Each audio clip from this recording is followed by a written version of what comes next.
आज हम प्रयोगशाला संबंधी खतरों और उनके संकेतों के बारे में जानेंगे।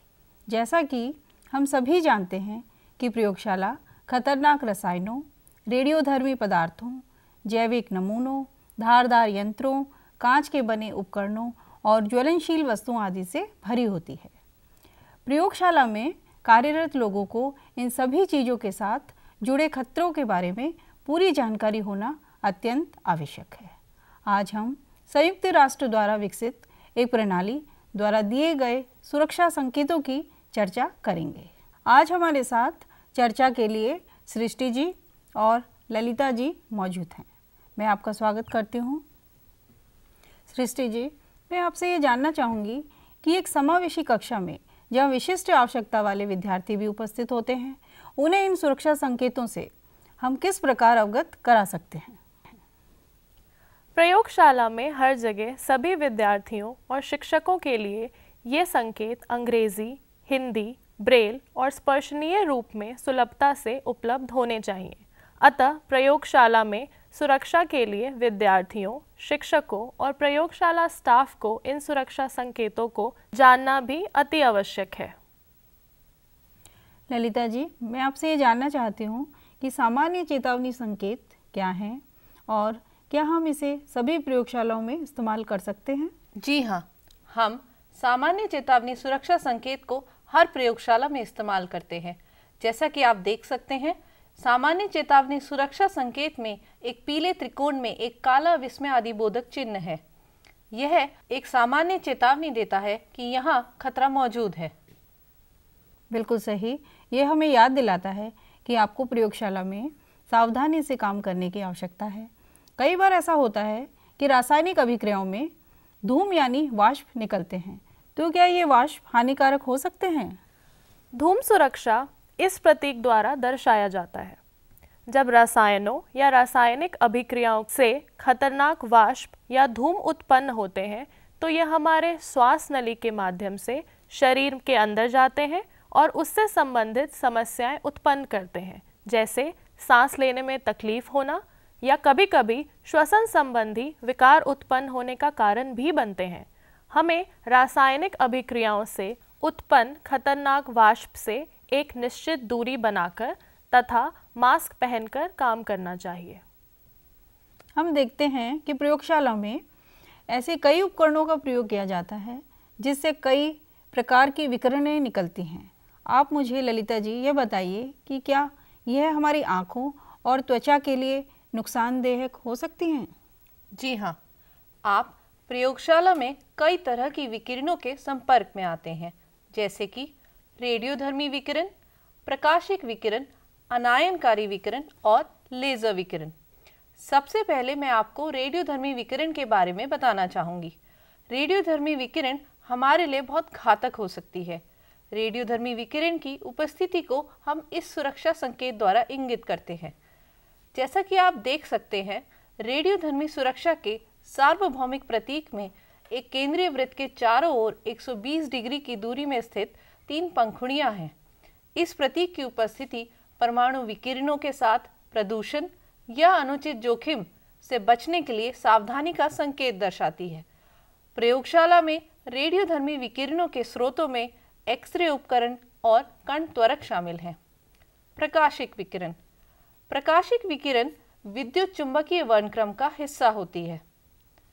इसमें हम यूवी विकिरण, दृश्य प्रकाश और अवरक्त विकिरण को दिखाते हैं।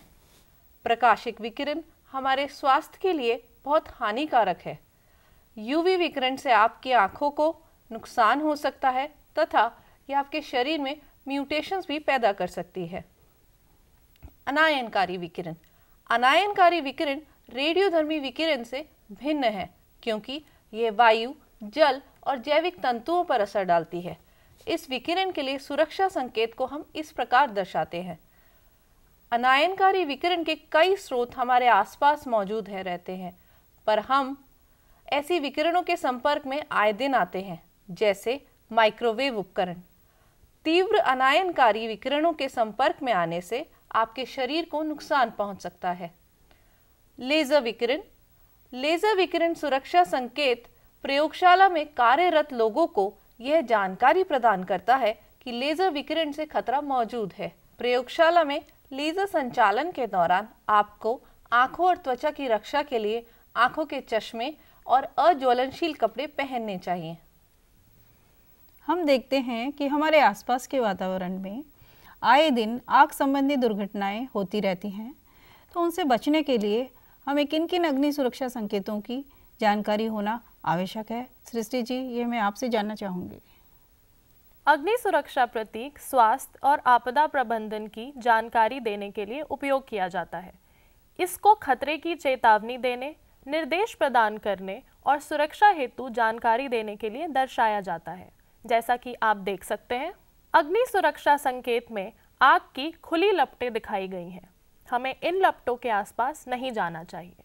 हम यह भी देख सकते हैं कि यहाँ विभिन्न अग्नि सुरक्षा संकेत दिए गए हैं जो दैनिक जीवन में हमारे प्रयोग में आते हैं, जैसे कि अग्निशामक, अग्नि आपातकालीन टेलीफोन, अग्नि सुरक्षा घंटी, अग्नि सुरक्षा पाइप, अग्नि सुरक्षा सीढ़ी, अग्नि शमन यंत्र, आपातकालीन निकास बाईं ओर, आपातकालीन निकास दाईं ओर, आपातकालीन निकास दिशात्मक तीर जो जिस भी ओर संकेत करे, प्राथमिक चिकित्सा एवं आपातकालीन टेलीफोन।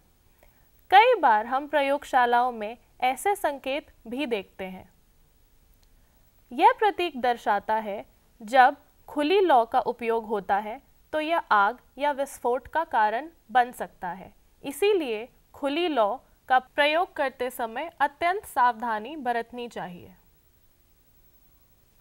हम प्रयोगशाला में कई बार ज्वलनशील पदार्थों के संपर्क में आते हैं, तो इसके लिए क्या हमें एक अलग सुरक्षा संकेत की आवश्यकता होती है? ललिता जी, मैं आपसे ये जानना चाहूँगी। हाँ, बिल्कुल। ज्वलनशील पदार्थ ऐसे पदार्थ होते हैं जो आसानी से प्रज्वलित हो जाते हैं। ये पदार्थ नमी, पानी, खुली आग, गर्मी के स्रोत और चिंगारी के संपर्क में आते ही जोरदार रूप से जलते हैं। तरल ज्वलनशील पदार्थों को आंखों और त्वचा से दूर रखें तथा ठोस पदार्थों को गर्मी के स्रोत व चिंगारी के संपर्क में न आने दें। क्या प्रयोगशाला में कार्य करते समय हमें किसी प्रकार के संक्रमण का खतरा भी हो सकता है? सृष्टि जी, आप हमें बताइए। हाँ बिल्कुल। हम जब प्रयोगशाला में काम करते हैं उस समय बैक्टीरिया, कवक और प्रोटिस्ट का खतरा होता है, तब यह चिन्ह दर्शाया जाता है। प्रयोग के समय लापरवाही विद्यार्थियों, शिक्षकों अथवा सहयोग कर्मियों के लिए घातक संक्रमण का कारण बन सकता है। तो क्या इनके जैविक अवशेषों के निपटान में भी हमें कोई सावधानी बरतनी चाहिए? क्या यह पर्यावरणीय संकट का कारण भी बन सकते हैं? बिल्कुल। यह संकेत दर्शाता है कि प्रयोग के पश्चात जैविक कचरे का अत्यंत सावधानी पूर्वक निपटान करना चाहिए ताकि किसी भी प्रकार की हानि ना हो, और यह पर्यावरणीय संकट का कारण भी बन सकती है। पर्यावरणीय जोखिम एक अवस्था या घटना है जिसमें आसपास के प्राकृतिक वातावरण को खतरे की संभावना होती है। हम देखते हैं कि प्रयोगशाला में कई प्रकार के ऑक्सीकारक रसायन भी पाए जाते हैं। उन्हें हम कैसे पहचान सकते हैं? ललिता जी, आप बताइए। ऑक्सीकारक कर्मक वह रसायन होते हैं जो कमरे के ताप पर रासायनिक पदार्थों का ऑक्सीकरण करते हैं, जिससे आग लगने या विस्फोट होने की संभावना बढ़ जाती है। ऑक्सीकारक पदार्थों पर आप ऐसा संकेत देख सकते हैं। ध्यान रहे, हमें ऐसे पदार्थों को ज्वलनशील, दहनशील और सहज दहनशील पदार्थों से दूर रखना चाहिए। प्रयोगशाला में कार्य करते समय आपको अपने शरीर और आँखों का भी खास ध्यान रखना चाहिए। यह सुरक्षा संकेत दर्शाता है कि उपयोग में लाए गए रसायन कपड़ों में दाग लगा सकते हैं या आपके शरीर